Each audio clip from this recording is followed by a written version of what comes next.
Mais um caminhão de prêmios.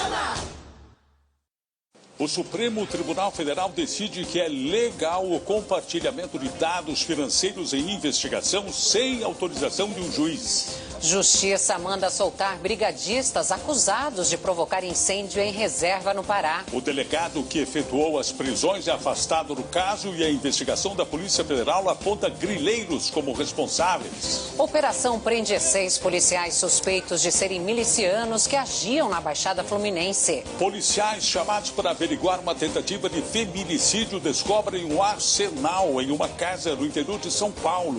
Mulher é presa no Distrito Federal depois de se passar por enfermeira e sequestrar um recém-nascido. A Justiça Eleitoral do Uruguai confirma a eleição de Luiz Lacalle Pou, de centro-direita, para a presidência do país. Milhares de fãs enfrentam fila e chuva em São Paulo para homenagear Gugu Liberato. Artistas e familiares se emocionaram no adeus ao apresentador.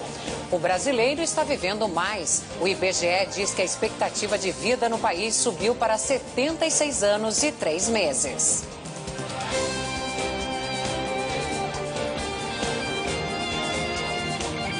Está no ar o SBT Brasil. Boa noite. Boa noite. A Justiça decretou a prisão preventiva de um homem detido com 37 armas de fogo em Mogi Mirim, no interior de São Paulo. A polícia chegou até o suspeito depois de uma denúncia de tentativa de feminicídio. Dentro da casa, um verdadeiro arsenal. Com armas aí calibre 9mm, né? E em pleno funcionamento também. 37 armas de vários modelos e calibres, algumas de uso restrito das forças de segurança. São duas fabricações licenciadas aqui, né? Da famosa Luger, usada aí na Segunda Guerra Mundial. As armas só foram localizadas porque o dono delas, Marcos Eduardo Franco, de 50 anos, tentou matar a esposa na tarde desta quarta-feira. Ele humilhava, ele xingava e de repente ele começou a atirar. Primeiro ele atirou com uma arma normal de 4 tiros, depois ele deu uma rajada. Marcos Eduardo usou uma pistola e uma arma de grosso calibre para atirar pelo menos 10 vezes contra a mulher. Ela conseguiu escapar e se escondeu embaixo de chuva num matagal que fica nos fundos da casa até a chegada da polícia, horas depois. Quem chamou os policiais foi o filho da vítima, que pensou que a mãe estava morta. Quando os PMs chegaram, o atirador estava trancado dentro do banheiro. Em depoimento, disse ser praticante de tiro e colecionador. Apenas 4 das 37 armas eram registradas e por isso o Marcos acabou preso. Ele também vai responder pela tentativa de feminicídio. A mulher voltou para casa, está sob efeito de calmantes e não quis dar entrevista. Essa não foi a primeira vez que Marcos usou as armas para ameaçar a esposa e vizinhos. Se não fosse o anjo da guarda, talvez hoje estavam velando ela, né? Até setembro deste ano, foram apreendidas quase 10 mil armas de fogo em todo o estado de São Paulo. Em 2018, foram mais de 13 mil. Uma operação contra milícias prendeu 16 pessoas na Baixada Fluminense e Rio de Janeiro. Entre elas estão 5 policiais militares e 1 civil. 300 policiais saíram às ruas para cumprir 35 mandados de prisão e mais de 90 de busca e apreensão. Na casa do sargento Alex Bonfim de Lima, em Belfor Roxo, os agentes encontraram diversas armas e munição. Ele foi preso. Os policiais tinham uma atuação ativa no grupo. Ora dando um suporte ou com relação a armamento, enfim, participando de uma forma bastante estreita, né, com as atividades ilícitas de um grupo criminoso que atua na cidade onde eles deveriam efetuar o seu patrulhamento. Outro PM detido foi o sargento Carlos Vinícius Gomes do Nascimento, conhecido como Miojo. Ele trabalhava na segurança do Palácio Guanabara, sede do governo, e, segundo a polícia, era responsável pela gerência das finanças da milícia. Interceptações telefônicas mostram que o grupo agia com violência e mandava matar desafetos. Olha a foto que eu te mandei. Eu vi a foto do mototáxi. Show 9 lá. Resolve, bota a touca na cara, resolve. Vou esperar ele sair de moto, vou pegar lá fora. De acordo com as investigações, os criminosos seriam responsáveis por dezenas de homicídios nos últimos anos. Para não deixar vestígios das mortes, as vítimas eram enterradas em cemitérios clandestinos da região.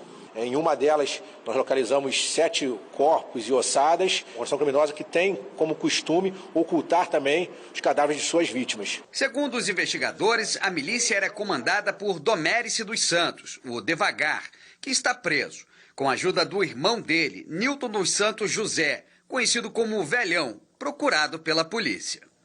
Uma mulher se passou por enfermeira e conseguiu sequestrar um recém-nascido dentro de um hospital no Distrito Federal. Foram 6 horas de angústia, mas Miguel, enfim, está de volta aos braços da mãe. É seu filho mesmo? Com certeza. O recém-nascido foi levado de dentro do Hospital Regional de Taguatinga, cidade a 25 quilômetros de Brasília, na madrugada desta quinta-feira. A mulher que raptou o menino de apenas 1 dia de vida se passou por enfermeira da unidade. A mulher chegou simplesmente para fazer um teste de glicemia, que nem precisa fazer locomover a criança, e pegou a criança, cartão, levou tudo. A mulher acabou sendo detida neste outro hospital.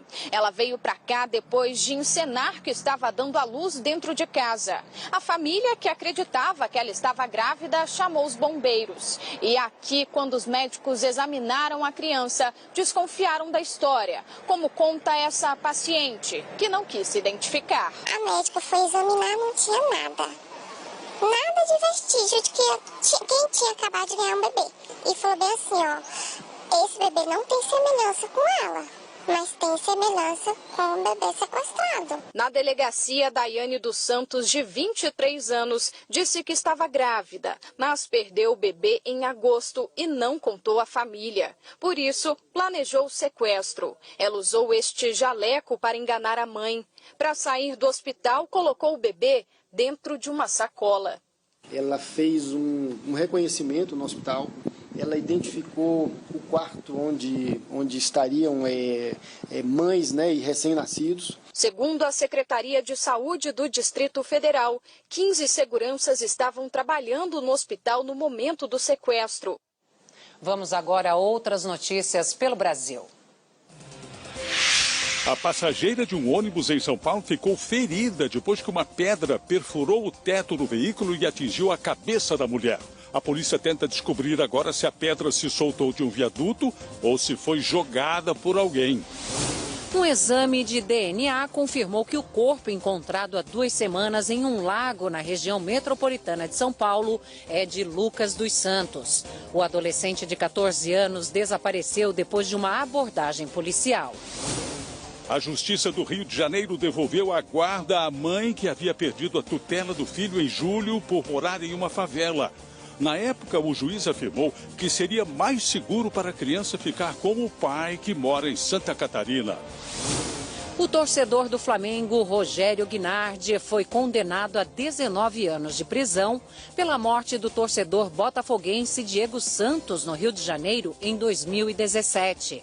A vítima foi atingida por um espeto de churrasco durante um confronto entre torcidas organizadas. O presidente Jair Bolsonaro disse hoje que não conhece pessoalmente o jornalista Sérgio Camargo, nomeado pela Casa Civil para presidir a Fundação Palmares. Camargo, que é negro, fez publicações polêmicas em uma rede social. Além de responsabilizar os próprios negros pela escravidão no Brasil, Camargo criticou o Dia da Consciência Negra e chegou a chamar a data de Dia da Consciência Bandida. Hoje à tarde, a direção do PSOL protocolou uma representação no Ministério Público Federal contra a nomeação, além de apresentar uma moção de repúdio na Comissão de Cultura da Câmara dos Deputados. A Fundação Palmares é parte da Secretaria Especial de Cultura, subordinada ao Ministério da Cidadania. O procurador de Justiça do Estado do Pará, Ricardo Albuquerque, pediu hoje afastamento do cargo de ouvidor-geral do Ministério Público Estadual depois de se envolver em uma polêmica. Ele disse numa palestra para estudantes que, abre aspas, o problema da escravidão no Brasil foi porque o índio não gosta de trabalhar, fecha aspas. O procurador disse que a declaração foi divulgada fora de contexto. Ele ficará afastado até a conclusão das investigações. Milhares de fãs do Brasil inteiro, amigos e parentes estão reunidos durante o dia todo na Assembleia Legislativa de São Paulo para se despedir do apresentador Gugu Liberato. O corpo de Gugu está sendo velado em cerimônia aberta ao público desde o início desta tarde. E nós vamos então agora falar ao vivo com o repórter Darlison Dutra, que está lá. Boa noite, Darlison. O velório permanecerá aberto durante o restante da noite e também durante a madrugada? Boa noite para você, Nascimento. Boa noite a todos. Sim, portas abertas aqui no Salão Monumental da Assembleia Legislativa de São Paulo. Ou seja, quem quiser vir dar o último adeus ao apresentador Gugu vai poder fazer isso agora de noite e também durante a madrugada. A família do apresentador que chegou de manhã e acompanha o corpo desde então deve sair daqui a pouco e volta amanhã de manhã, quando se encerra esse velório aberto por volta das 10 horas. Em seguida, o corpo dele segue num cortejo, num carro aberto do Corpo de Bombeiros, até o cemitério Getsemane, que fica no bairro Morumbi, na zona sul de São Paulo, onde acontece o sepultamento por volta do meio-dia. Essa quinta-feira foi de muito choro e muita tristeza para milhares de fãs que vieram aqui na Assembleia. A gente vai ver agora uma reportagem da Simone Queiroz que mostra esse dia de homenagens e a chegada do corpo ao Brasil. Num silêncio profundo e respeitoso, o corpo de Gugu Liberato voltou ao Brasil. Logo cedo, por volta das 6 da manhã, o avião vindo da Flórida, nos Estados Unidos, pousou no aeroporto de Viracopos, em Campinas. Fãs esperavam com flores para homenagear o apresentador. Eu trouxe essa coroa, de Piracicaba, para prestar a última homenagem ao Gugu. O caixão seguiu em comboio até São Paulo. E no meio da manhã chegou à Assembleia Legislativa. Um espaço monumental à altura do público que Gugu conquistou ao longo de mais de 40 anos de carreira.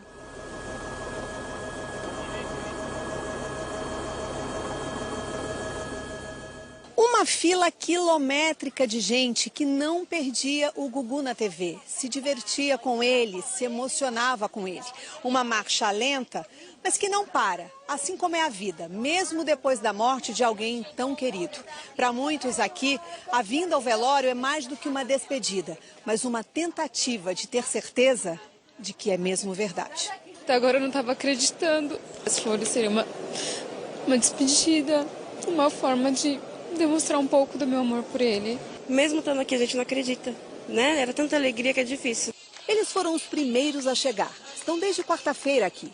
Saulo veio do interior de São Paulo. Antônio Paz, da Bahia. Enfrentaram fila e chuva, porque tristeza se mistura com lembranças maravilhosas. Eu lembro daqueles quadros, De Volta para a Minha Terra. De Volta para a Minha Terra. Olha que história, gente. Eu vim embora mesmo, eu estava pedindo a Deus. Eu vim embora, seu filho. E a gente fica feliz de fazer as outras pessoas felizes, é claro, né? Eu lembro muito mesmo, de verdade mesmo, dos seus programas todos. Mas só tem que eu me dar saudade muito quando eu lembro assim, meu pintinho amarelinho, pegue aqui na minha mão.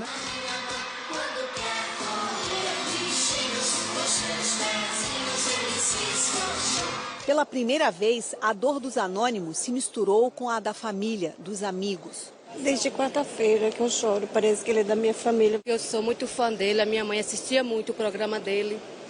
É lamentável, é uma tristeza. Em frente ao caixão, uma senhora desmaiou. Foi emoção demais ao ver um Gugu tão diferente daquele que era a expressão da alegria nas telinhas. Gente que chorou, mandou mensagens carregadas de carinho, segurou fotos e, claro, enquadrou na câmera do celular o momento mais difícil da relação entre o fã e o astro, a hora do adeus.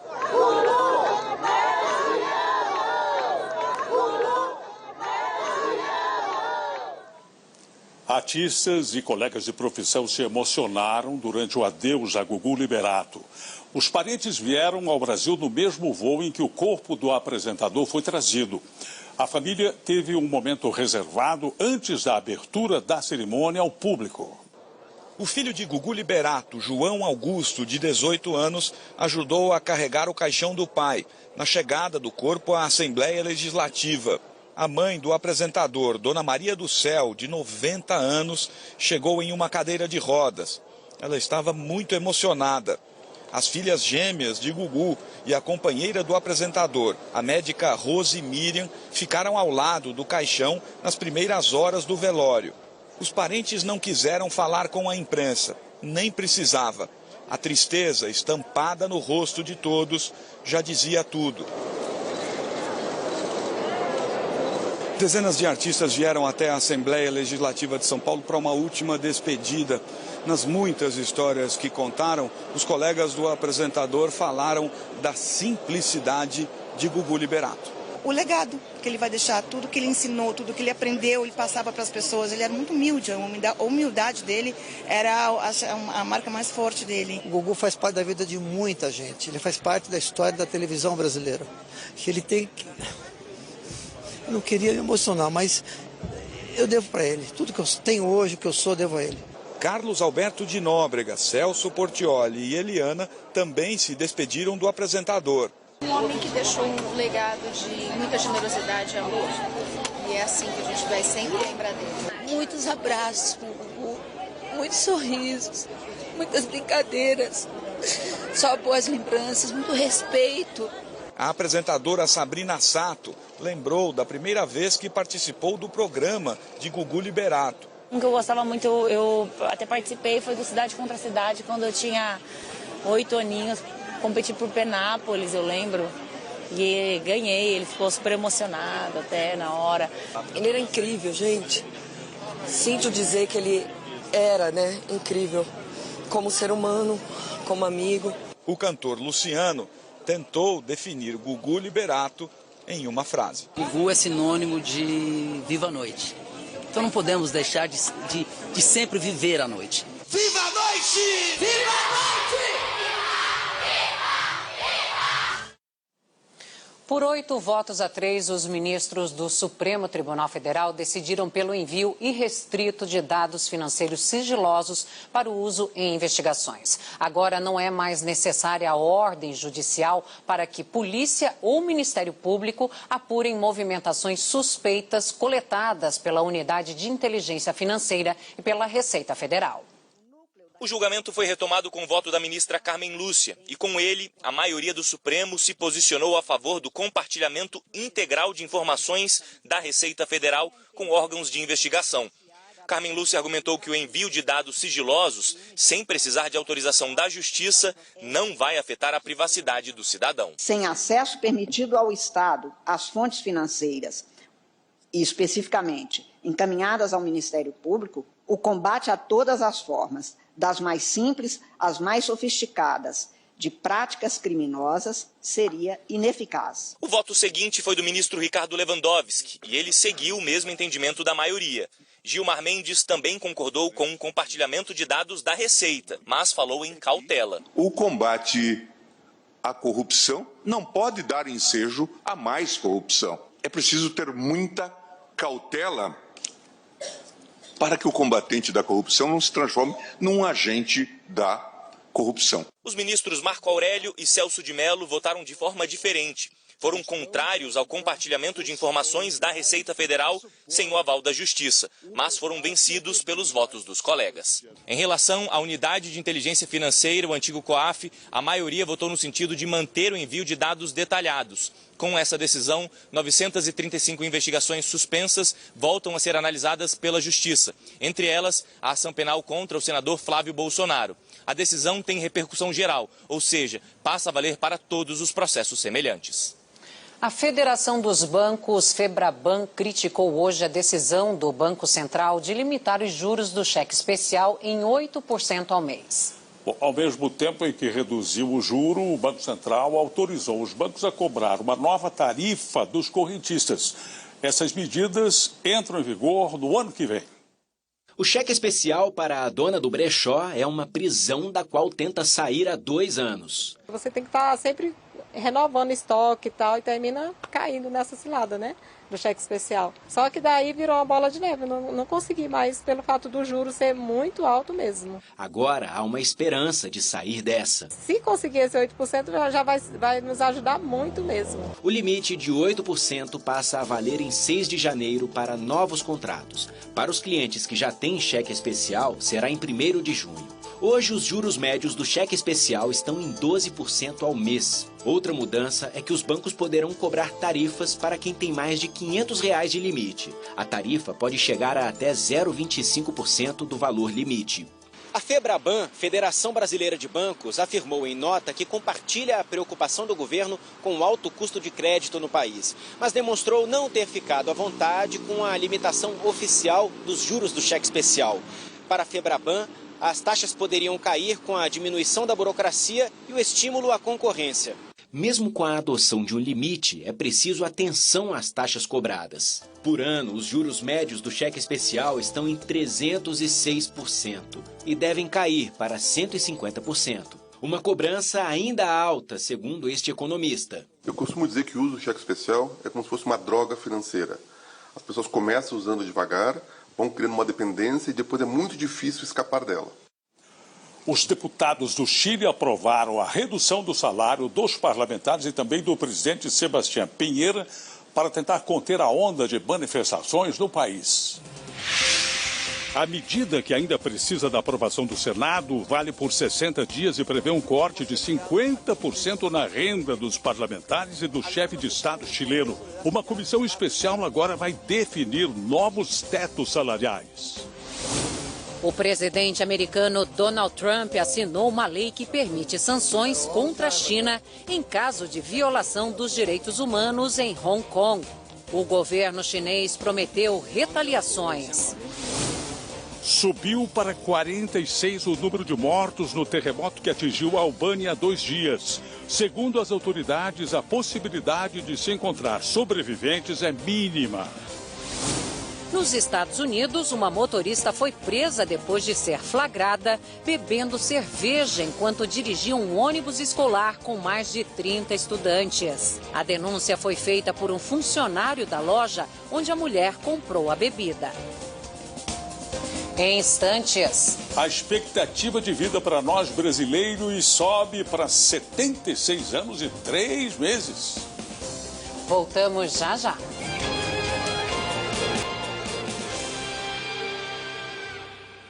A Justiça do Pará libertou os 4 brigadistas presos há 2 dias, acusados de atear fogo a uma área de proteção ambiental em Alter do Chão. O governador do estado substituiu hoje o delegado que prendeu os rapazes. O Ministério Público Federal requisitou o inquérito.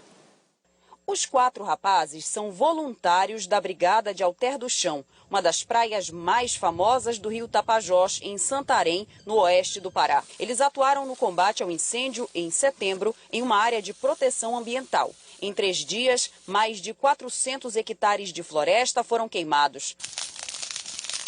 Os acusados são paulistas e têm entre 27 e 35 anos. João Romano é editor de vídeo. A família dele mora em São Paulo. O irmão conta que João decidiu se mudar para atuar na defesa do meio ambiente. Ele está há 3 anos no Pará. Caio acredita que o irmão é inocente. Porque ele acredita nesse ideal. Então, não tinha o porquê eles produzirem alguma coisa ou se meterem em alguma coisa ilegal, sendo que o que eles queriam era simplesmente defender a floresta amazônica. Daniel Govino, fotógrafo, Marcelo Aron, economista e Gustavo Fernandes, turismólogo. A polícia acusa os 4 de atear fogo à floresta para conseguir doações e de usar documentos de organizações não governamentais para receber dinheiro e equipamentos de combate aos incêndios. Os advogados alegam a inocência deles. Houve um contrato firmado entre os brigadistas e a WWF, e esse contrato houve o repasse de recurso, que é monitorado inclusive pela WWF. Com esse recurso foi comprado uma grande quantidade de materiais, de equipamentos para auxiliar na questão das queimadas, e estão todos dentro da legalidade. O Ministério Público Federal requisitou à Justiça acesso total ao processo que acusa os brigadistas. Os procuradores vão analisar se a investigação é de competência estadual ou federal. Desde setembro, um inquérito em andamento na Polícia Federal não indicou em nenhum momento a participação de brigadistas ou de organizações da sociedade civil nos incêndios. Pelo contrário, segundo o Ministério Público, as investigações indicam a atuação de grileiros, a ocupação desorganizada desordenada e a especulação imobiliária como causas da degradação ambiental na região. Diante das suspeitas, o governador do Pará decidiu substituir o delegado responsável pelo inquérito. A partir de agora, estará presidindo as investigações o delegado Valdir Freire, que é o diretor da Polícia Especializada em Meio Ambiente. O caso requer atenção, requer toda a transparência necessária. No começo da noite desta quinta-feira, os 4 rapazes foram soltos por ordem da Justiça. O desmatamento em terras indígenas da Amazônia ultrapassou os 420 quilômetros quadrados entre agosto de 2018 e julho deste ano. No mesmo período do ano passado, a destruição foi de 242 quilômetros quadrados, um crescimento de mais de 70%, segundo o Instituto Nacional de Pesquisas Espaciais. A Justiça Eleitoral do Uruguai confirmou Luiz Lacalle Pou como novo presidente do país. A vitória do senador por uma coalizão de partidos só pode ser confirmada hoje, depois da recontagem dos votos observados, aqueles de eleitores que votaram fora da própria sessão eleitoral. Como resultado, a esquerda deixa o poder no Uruguai depois de 15 anos. Daqui a pouco, Chapecoense perde para o Botafogo e é rebaixada pela primeira vez. Como se preparar para não ser enganado na Black Friday? Voltamos já já.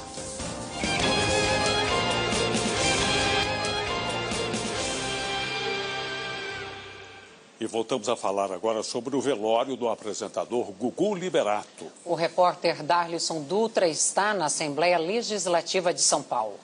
Darlisson, o movimento de fãs e admiradores continua grande por aí?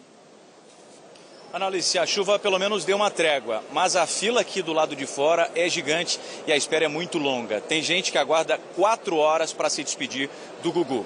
A previsão é que durante a madrugada esse movimento diminua um pouco, mas mesmo assim muita gente deve passar por aqui até de manhã, quando se encerra o velório por volta das 10 horas. Nascimento. Obrigado, boa noite. Bom, nós, brasileiros, estamos vivendo mais. Um levantamento divulgado hoje pelo IBGE mostra que a expectativa de vida em nosso país subiu para 76,3 anos. E a pesquisa também revela que nós, mulheres, vivemos 7 anos a mais que os homens. Ela se orgulha em dizer que nunca pintou o cabelo, mas não dispensa maquiagem, ainda mais em uma data tão especial como essa.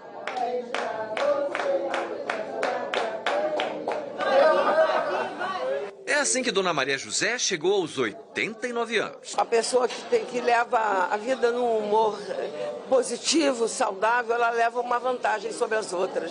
Na década de 1940, a expectativa de vida do brasileiro era de apenas 45 anos. No ano passado, atingiu a marca de 76 anos para os nascidos em 2018. Mas esses números variam de acordo com cada região. Santa Catarina lidera a expectativa de vida por estados em ambos os sexos, quase 80 anos. Em seguida aparecem Espírito Santo, São Paulo, Distrito Federal e Rio Grande do Sul.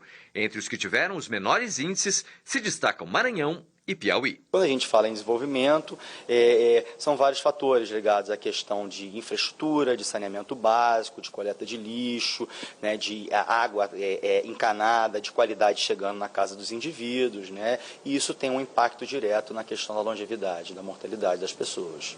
Para viver bastante, é melhor seguir o exemplo delas. As mulheres vivem 7 anos a mais que os homens. Dona Maria José quer chegar aos 98 anos e já sabe como vai alcançar essa meta. É muito bom ouvir uma pessoa e às vezes um bom amigo, uma pessoa que de fato gosta de você, funciona às vezes como uma psicóloga ou como um psicólogo. E há um dia da Black Friday, consumidores estão na expectativa para ir às compras e aproveitar as ofertas, mas vale ficar de olho para não cair em armadilhas.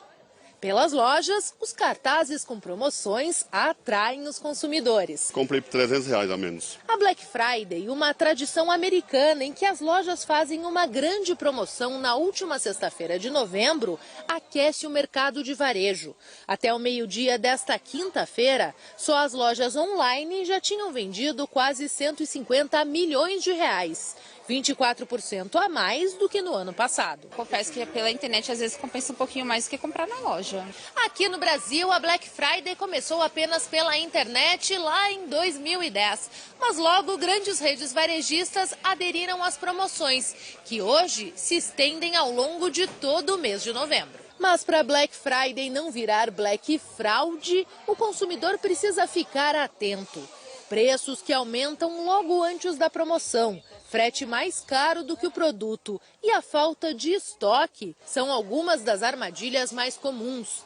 Tá valendo a pena? Aumentou R$100 e eu tirei foto para realmente provar que aumentou um pouquinho. Os fiscais da Secretaria da Fazenda de São Paulo foram às ruas para evitar a venda ilegal de produtos eletrônicos. O Procon de São Paulo divulgou uma lista dos sites que mais causam problemas para o consumidor e orienta. Documenta tudo, salva e-mail, tira print, tira foto da nota fiscal, da confirmação da compra, da tela com preço. Quanto mais documentos você tiver para resguardar o teu direito de aquisição daquele produto por aquele preço de Black Friday, sem dúvida, muito melhor o trabalho do Procon.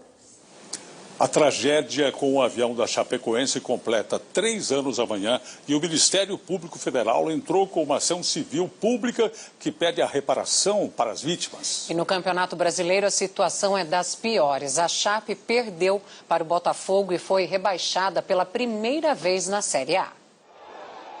Na Arena Condá, Rua fez o gol da vitória do Botafogo e decretou a 19ª derrota da Chapecoense no Brasileirão. A Chape vai disputar a Série B em 2020. Por outro lado, 3 anos depois do acidente com o avião do clube, os parentes das vítimas da tragédia cobram uma resposta da Justiça. Que a Justiça olhasse mais para nós, né? Não a gente toda hora ter que estar batendo nisso, né? Relembrando, né? A apólice do seguro da companhia aérea Lamia não cobria acidentes na Colômbia, mesmo sabendo que a empresa operava voos com frequência no país. A maior culpada deste acidente aéreo chama-se Bisa, que é a seguradora, a qual não comunicou à agência aérea de que a Lamia não havia pago a apólice de seguros. Se ela tivesse feito, pouco importaria se houve erro no plano de voo, falta de combustível, comunicação errada da torre, tudo isso seria subjetivo, porque o voo não teria levantado. Nesta quinta-feira, o Ministério Público Federal em Chapecó ingressou com uma ação civil pública que pede as reparações para as vítimas do acidente aéreo da Chapecoense. Esse pode ser mais um importante passo na batalha judicial dos parentes que não buscam só indenizações, mas também as verdades que estão por trás de tudo o que aconteceu. As seguradoras responsáveis pela apólice criaram um fundo humanitário que oferece $225 mil para cada família. Em troca, os parentes teriam que desistir das ações na justiça. Até agora, 23 aceitaram. O acidente aconteceu na madrugada de 29 de novembro de 2016, quando o avião que levava a equipe da Chapecoense para a final da Copa Sul-Americana caiu a poucos quilômetros do aeroporto de Medellín por falta de combustível. 71 das 77 pessoas a bordo morreram. Nós não conseguimos contato com a seguradora boliviana Bisa. Bom, neste momento, pelo Campeonato Brasileiro, o Fluminense vai vencendo o Palmeiras no Maracanã e o Fortaleza está empatando com o Santos. Ontem o Corinthians venceu e segue vivo na briga por uma vaga na Libertadores. O Timão ganhou do rebaixado Avaí por 3-0 e tomou o 7º lugar do Internacional, que perdeu em casa para o Goiás, 2-1. Maracanã lotado e preparado para a festa, mas o Ceará, que luta contra o rebaixamento, fez 1-0 com Thiago Galhardo. O Flamengo pressionou, empatou, ampliou e goleou, com 3 gols de Bruno Henrique e 1 de Vitinho. O cenário perfeito para receber o troféu de campeão brasileiro.